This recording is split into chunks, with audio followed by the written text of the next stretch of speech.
What is up, YouTube? Bonjour from Cajuns across America. Welcome to the channel, and today's episode is going to be an RV cooking episode, and today we're cooking gumbo. That's right, and I am going to be featuring some Louisiana products and showing you how I make gumbo, because in our travels, restaurants and other gumbos that we've seen, I'm not sure what that was, but it wasn't gumbo.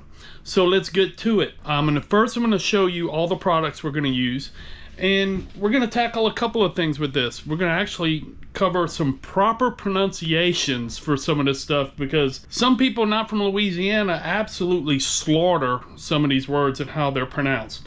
But let's get to the products. I got them laid out here, and let me spin this around. Okay, first up we have Savoie, not Savoy, Savoie. Savoue's pork tasso. All this is a really good smoked pork that gives your gumbo a lot of really good flavor. And here's one that's going to be a little bit controversial for people from Louisiana, Savoue's roux. Now let me spin this around. The reason why that jarred roux is kind of a thing in Louisiana, because a lot of Cajuns like to make their roux from scratch. I'm mainly making this cooking video for people who are not from Louisiana and RVers, to make it easier to make a legit authentic gumbo. This jarred roux is exactly the same stuff that people make from scratch at home, but it's already been done for you by the people at Savoue's. So my theory is, work smarter, not harder.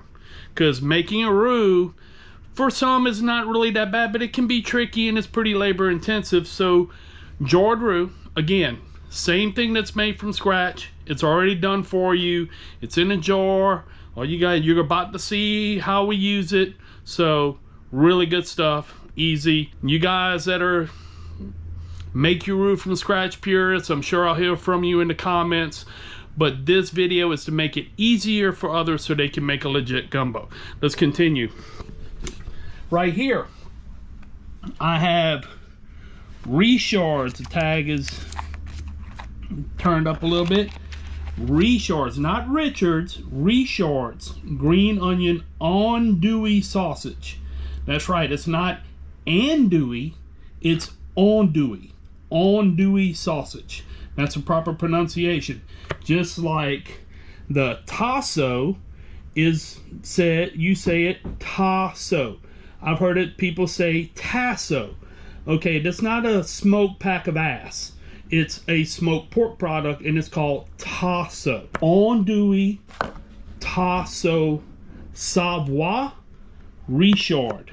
Okay, andouille, and this is a green onion andouille. It's fantastic. Savoue's makes an andouille too. I just prefer Richard's sausage, but I love Savoue's tasso, and I like Savoue's roux.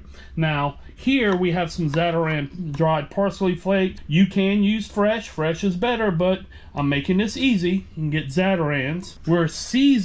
Here I have chicken thighs with the bone, with the skin.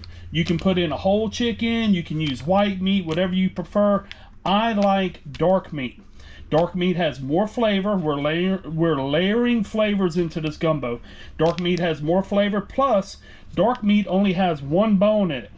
And if the chicken falls off the bone, which I'm going to probably debone this anyway, you only have one bone to contend with. With wings and legs and all that, you have a lot of little small bones, and when the meat falls off the bone, now you got a bunch of little small bones in your gumbo. Here I have a pack of chicken gizzards. Chicken gizzards are delicious, and they add a lot of flavor to your gumbo.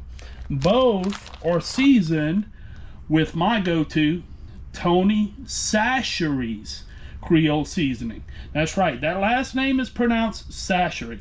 I've heard some weird Chachiri and all kind of crazy stuff. No, Tony Chachere's Creole seasoning. I've seasoned both these in Tony's. Yesterday, it sat in the refrigerator overnight. You can season this right before, throw it in your gumbo, it's fine. But what I do is I like to season it the night before, let it marinate in the Tony's.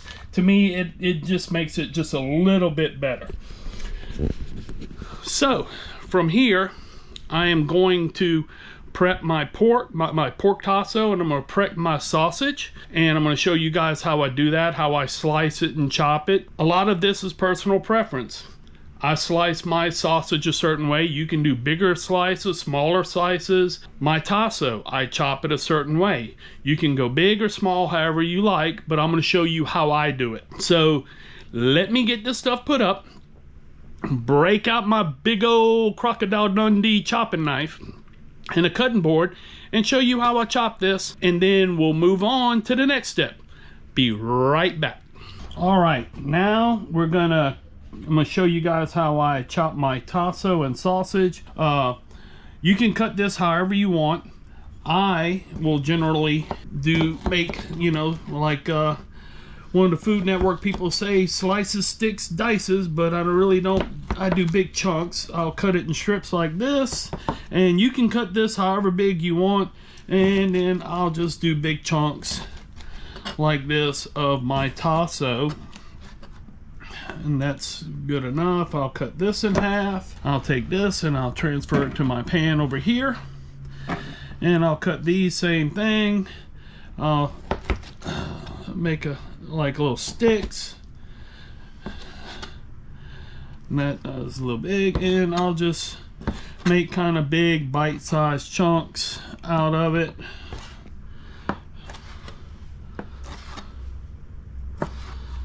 And put it in my pan. Do that again. That's done, and this little piece right here, I'll just chop that up. Now sausage. I'll just even these up like this, and I'll cut my big Crocodile Dundee knife. It looks like it needs to be sharpened. And I'll cut this, and I'll do these about a 1/2 inch slices. You can make them as big or small as you want. It's all about personal preference. You know, if you want big pieces of sausage, you can put big pieces of sausage. If you want little pieces of sausage, you can put little pieces. If you want to cut them, I think what's called on the bias, and make fancy cuts in your sausage, you can do that too, but I don't do that. I just chop it up like this and cut these in half. Make sure I don't cut my finger off, because my big Crocodile Dundee knife is a little sharper than what I thought.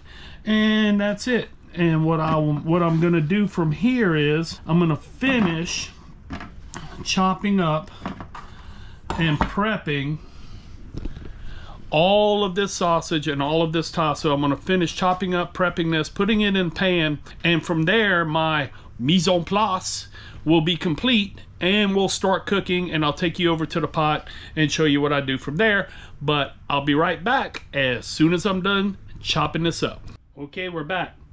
I got all my andouille sausage chopped, my tasso chopped, prepped, ready to go.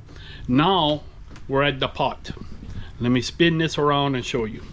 This is a 16-quart gumbo pot, stock pot, soup pot, whatever you want to call it. This is 16 quarts. I have 4 quarts of water in there, warming up, getting ready to go. Got the burner turned on about medium to high heat to get that water up to temperature. Next thing we're going to do is we're going to add the roux. Now, this is kind of a trial and error thing. For the size gumbo I'm making, I'm going to take probably the roux out to the bottom of this sticker right here. That's how much roux I'm going to put in there. Then, once the roux goes in there, then I'm going to stir it. I'm dropping stuff with this slotted spoon, comme ça. I'm gonna stir it with this. I find that the spoon with the holes helps to incorporate the roux into the water quicker. It helps dissolve it faster. Then from there, once the roux is completely incorporated, then I'm gonna add my Trinity, my seasoning blend. You can get this at any Walmart. Like I said, I'm keeping this very simple. Work smarter, not harder.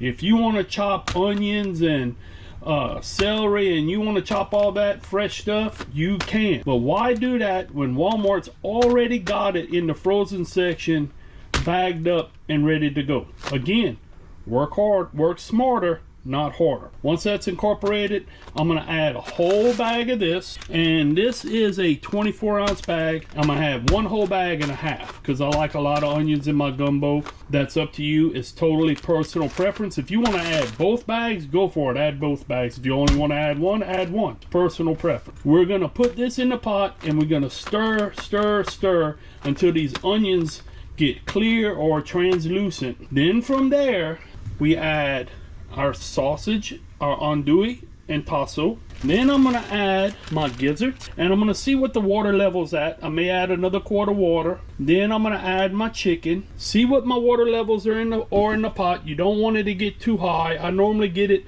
right below the bolts right there where the handles are for the pot, because you're gonna bring this up to a boil and you're gonna put the lid on there kind of cockeyed. If you don't watch it and if you fill it up too much, it will boil over on you and you'll have a mess. You don't want that. So let's get going. I'm gonna put the roux in there. I'm gonna show y'all how I kind of stir it, let y'all see what it's like when it's fully incorporated. Then I'm gonna show y'all once I start adding stuff. So give me a minute. Let me get this roux in there and I'll be right back with y'all. I got the roux added to the pot and I'm stirring. Now this part of the gumbo cook is probably the most labor intense. Having to stand over this pot and stir and stir and stir to get this roux fully dissolved in this water. Then we're gonna add our onions, our sausage or andouille, a tasso, and gizzards. And let me give you a little shot of the pot so y'all can see what it looks like. And there's some steam going, but I'm stirring, and since I got the water warm or hot, prior to putting the roux in there, it started dissolving pretty quickly. You don't ever want to start off with cold water or cold pot. That's kind of a rule for a lot of things. So make sure your water is good and hot when you start, and when you put your roux in there, and when it hits, you need to start stirring. You want to keep stirring and you wait till it's fully incorporated, and you'll be able to tell when you'll be able to see in there when it's totally dissolved. You'll see kind of little chunks and particles, and when it smooths out, that's when you start adding the onion. Now, instead of having y'all sit here and watch me stir this pot, I'm gonna go ahead and cut away meat, and then whenever it's dissolved, then I'm gonna bring y'all back and show y'all when I'm adding all this goodness into this pot. I'll be right back. And we're back, and the roux is completely incorporated in that water. So now we're gonna add our seasoning blend, or Trinity that we call in Louisiana, or like my friend Traveling Robert, another full-time RV YouTuber who is from Cuba, calls it sofrito, but this is Cajun, so it's Trinity. We're gonna add this to the roux, one whole bag. Yes, it's frozen, and a half a bag, roughly. You don't have to be exact, because I do that because I like a lot of onion in mine. So now that it's added, like I said, we're gonna keep stirring, and we're gonna stir this until those onions get translucent or clear. Then that's when we're gonna add our proteins, and we're gonna maybe add a little more water, a little salt, and a little more seasoning. But like I said, instead of having y'all sit here and watch me stir this pot, I'm gonna cut away and bring you back when it's time to add the meat. All right, and we're back. These onions are getting a little translucent. Let me show you if I can get some. See how they're getting a little clear? There, they're starting to clear up a little bit. They're not as white. Now it's time to start adding our andouille, tasso, and gizzard. So I'm gonna stop the stirring, and my spoon rest fell over.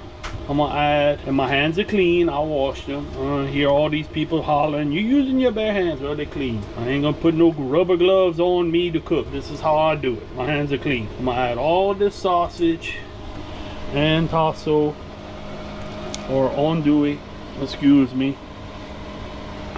to the gumbo. And I'm not just gonna dump it in there, because I don't want to mess. And while I'm doing this, now's a little bit of a time we're going to talk about some kind of rules to gumbo. And I'm going to talk about the cardinal rule to Cajun gumbo, because there is a cardinal rule to Cajun gumbo, and that rule is no tomatoes in your gumbo. No tomatoes. If you go to a restaurant and you order a Cajun gumbo on the menu and they bring that out to you and they got tomatoes in that, that is not a Cajun gumbo. That is a what they call a Creole gumbo. Is different. Tomatoes in the gumbo is mainly popular around New Orleans, around the New Orleans area. A traditional Cajun gumbo does not put that in there. That is like a mortal sin in Cajun world, to put tomatoes in your gumbo. I got a few left. I'm just gonna dump that in there, and no, I'm not gonna throw the pan across the kitchen like some couillon does in his cooking videos here. And now I'm gonna add the gizzard into the pot.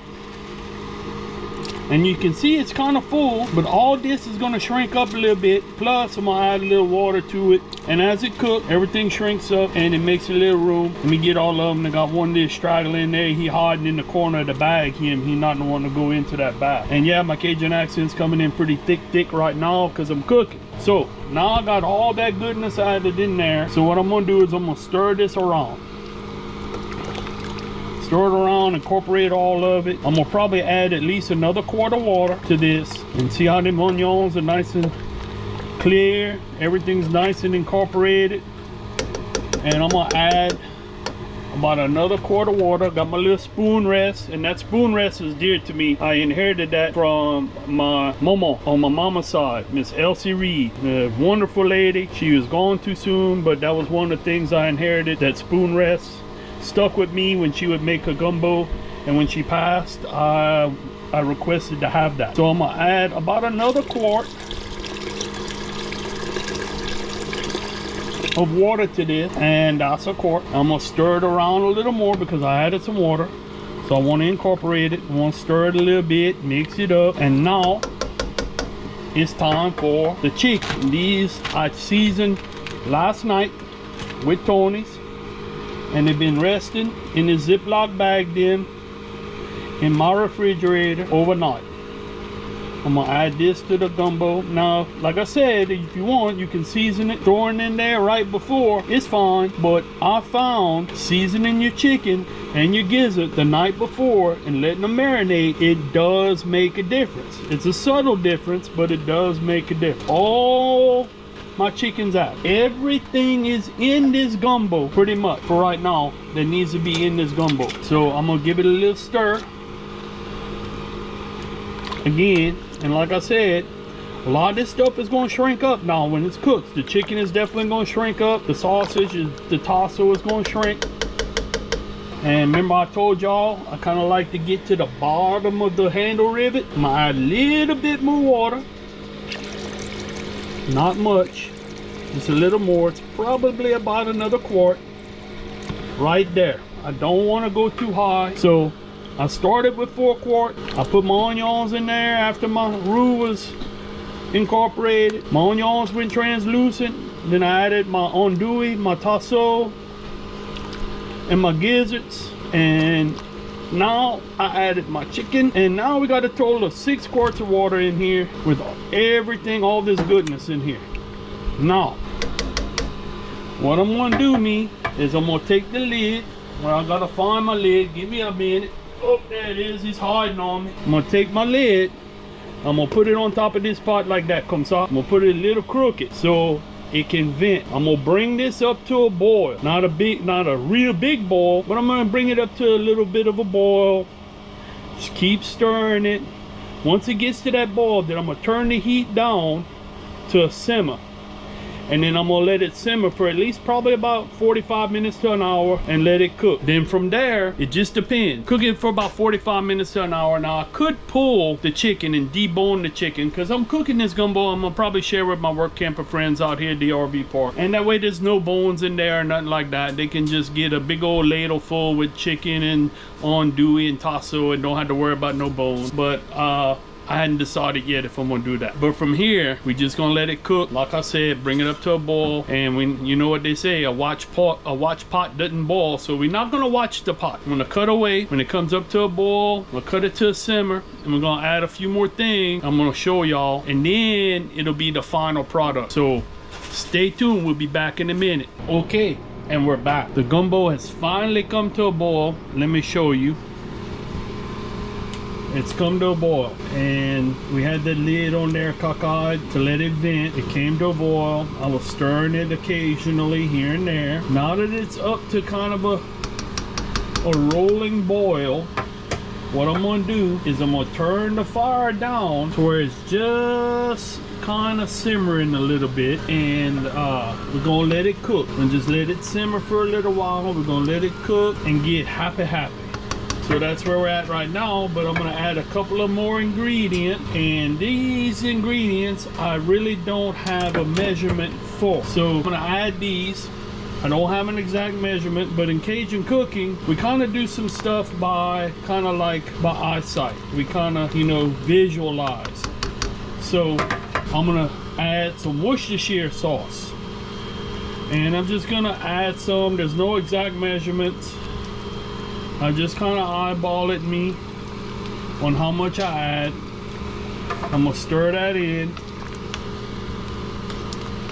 And I got that Worcestershire sauce trick, I guess you could say, from Justin Wilson, kind of a famous TV Cajun cook from back in the day, or like he used to say, Justin Wilson. And I'm also gonna add a little bit of Crystal hot sauce. Now, you don't have to do this. This is what I do. And this is just eyeball. And y'all might say, oh my God, you adding a lot. Crystal hot sauce is not hot at all. And when you cook hot sauce, you know, it takes a lot of that kick out of it, but it leaves the flavor. The thing about gumbo is layers of flavor added in. So now, I've turned the fire down. Everything is nice and mixed and incorporated. Now we're gonna let that simmer for probably another half hour or so. So total cook time, gumbo, it takes probably this way, it takes probably about an hour and a half or so to cook. It takes some time, takes some prep, but it doesn't take as long. I talked about gumbo purists. Let me tell you how they used to do gumbo back in the day. They made their roux from scratch, and back in the day they used hen for their chicken. Now, a hen is tough, but a hen has a lot of flavor to it, a lot of flavor. Now, the thing is with a hen, you have to cook that gumbo that they put hens in there. That would have to be cooked and simmered for hours and hours, pretty much all day, to get hen tender.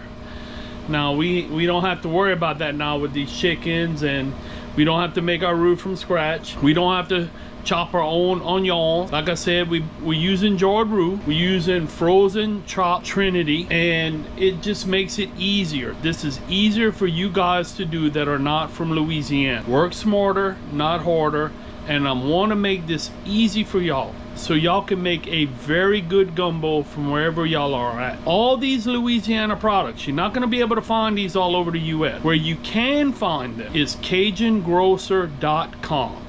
They're not a sponsor of the channel, but we like to promote Louisiana businesses and Louisiana product. And CajunGrocer.com, you can find all this tasso, andouille, roux, everything there, and a whole bunch of very good Louisiana products there, and have them shipped to you, and you can cook this gumbo yourself and have a good time, or like we say, pass a good time. So we're gonna let this gumbo cook a little longer. We may add a little salt. We're gonna do a taste test, add a little salt, and then we gotta skim it. That's another little element to gumbo cooking that I'm gonna show y'all. That's very important. We're gonna have to skim this gumbo before we serve. So we're gonna let it cook, and we'll get back to you. And right now my fire is still a little too high, so I need to turn that down, because as you can see, it's still boiling. We don't want that at this point. We don't want that boil. No, we just want it to simmer at this point. So I turn my fire down low. I'm giving it another stir because it was still boiling, and I'm gonna put that lid back on there. I'm gonna knock all this off. I'm gonna put that lid back on there like this, comme ça. Have a little gap right there so it can vent. I'm gonna let it simmer and cook, and then we're gonna come back. We're gonna skim it. We're gonna do a taste test. If we need to add some salt, we're gonna add some salt to it, and then it's serving time. I actually got right now some rice cooking in a little microwave rice cooker, because in Louisiana, rice is a staple, and we eat our gumbo with rice. If you don't want to use rice, you can, but this is how we do it in Louisiana. We eat our gumbo with rice. So rice is cooking, gumbo simmering. We're gonna come back and we're almost ready to wrap this up. We'll be right back. All right, I skimmed everything off the top of the gumbo. It is done. I did a taste test. Nothing needs to be added to it, to me anyway. It's perfect. Don't need to add anything to it. Now we're gonna plate it up. I'm gonna give you a little shot of the pot and my bowl, and we're gonna plate it up and show you how we plate it up. Here's a little shot of the pot of the gumbo. I stirred it up, skimmed everything off the top. I stirred it, did a taste test. Tastes fine to me. Doesn't need any salt, doesn't need anything. Now, I'm gonna take my bowl. I'll cook some rice, me with that little microwave rice cooker. And I'm gonna add some rice. Now here again, you can add as much or as little as you want. If you want some rice, you can add a little. If you like a lot of rice, put a lot of rice. If you don't want any rice, then don't put any rice. It just depends on you. I like kind of a moderate amount of rice, and that's how much I'm gonna put in my bowl for me. And I'm gonna come over here, drop my bowl, and I'm gonna get my big old ladle, and I'm gonna go in here. And right now I'm not gonna get any chicken. I'm gonna give it a little bit of a stir. I'm gonna work it all the way down to the bottom, and I'm not gonna debone the chicken this time or anything like that. And I'm gonna try to, without getting any of that skin, I'm gonna fish all that out later. Kind of a, all right, now I got a little, sorry, the steam got me again. It's still hot. I need to go ahead and let me move this, and maybe it'll clear up. There, it's clearing up a little bit. But right there, I even got a little piece of chicken. The chicken is falling off the bone. That's how you know it's done. And I made a mess, but I had to clean that up. I'm gonna go back in, get a little more on my ladle. Got a little bit of everything. Got sausage, got tasso, got a little bit of everything. And yep, I got some chicken skin in there, but that's all right. I can remove that. I'm gonna get a little broth. Plate that up.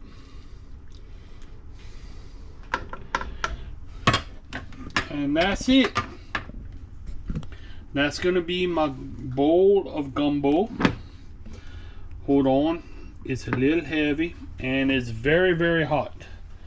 I'm gonna move this over here to this side of the counter. And I'm still making a mess, but hey, that's cooking. Sometimes you make a mess. And I got a drink glass right here. And yeah, I've been drinking some Buffalo Trace. I'm gonna stir this up a little bit. It's a little too hot right now. I'm gonna let it cool a little bit. This is the finished product. I mean, it's so hot, the steam's coming off of it, kind of messing up my shot a little bit. But it's got everything in. It's got some chicken because the chicken's falling off the bone right there. Some salt, some andouille, some tasso. And I'm gonna give it a little taste. It's super hot. Let me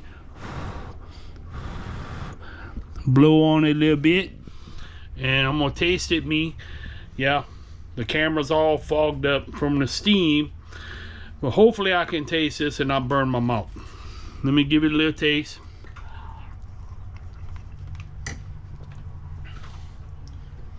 And it's perfect. Now, if you like spicy stuff, you can put some more hot sauce in this. If it's not salty enough for you, to me it doesn't need any more salt. It's just right. You can put a little more salt in it. You can put sriracha in this, Tabasco sauce, some more Crystal, some homemade hot sauce, however you like to do it. And in Louisiana, a lot of people like to eat potato salad with their gumbo. Some people actually put potato salad in the bowl with their gumbo. That's just, I don't do that, but some people do. Now, we'll talk about some I talked about one of the big cardinal rules of gumbo, Cajun gumbo. No tomatoes in your gumbo. Also, you don't want to mix your proteins when it comes to gumbo in Cajun land. If you're making a chicken and sausage gumbo, it's chicken and sausage. You don't put chicken and shrimp in a gumbo. No. If you're gonna make a seafood gumbo, it's just seafood. Shrimp, oysters, crab meat, crawfish, strictly seafood. If you're making chicken and sausage, is chicken and sausage. Chicken, sausage, tasso, andouille, smoked sausage, deer sausage. It's kind of like a little rule. You don't mix seafood and chicken in a gumbo. You just don't do it. Either you make a straight seafood gumbo or you make a straight chicken and sausage gumbo. And please, whatever you do, do not put tomatoes in your gumbo. And I think I covered it, and I'm gonna put a link, not a link, but I'm gonna put in the description everything that I put in this gumbo, how many packs of tasso, how many packs of andouille, the brand name. You can get everything, like I said, from CajunGrocer.com. This is a legit Cajun gumbo, and it's not cheating. It's very easy to make. It does take a while, but hey, all good things in life sometimes takes a little while to make. I'm glad I was able to do this cooking show for y'all. I'm glad y'all watched. If you liked this video and you learned something from it, please give us a thumbs up. Don't forget, hit that subscribe button, ring the bell for notifications, because more videos are coming. More cooking videos and all that. While we're winter camping, while we're work camping the winter season, there's more videos to come. And in 2023, we're hitting the road again. So we want to take all y'all with us. So you gotta subscribe and ring that bell. That's it for right now. I'm gonna go eat that meat, enjoy it, and it's cocktail time. I'm gonna drink some more cocktails. I'm gonna drink some more of that Buffalo Trace and pass a good time. I'm so glad y'all were watching it. And like we say in Louisiana, laissez le bon temps rouler. Let the good times roll. And for all my fellow RVers out there, safe travels, and we'll see you on the road. Y'all have a good night.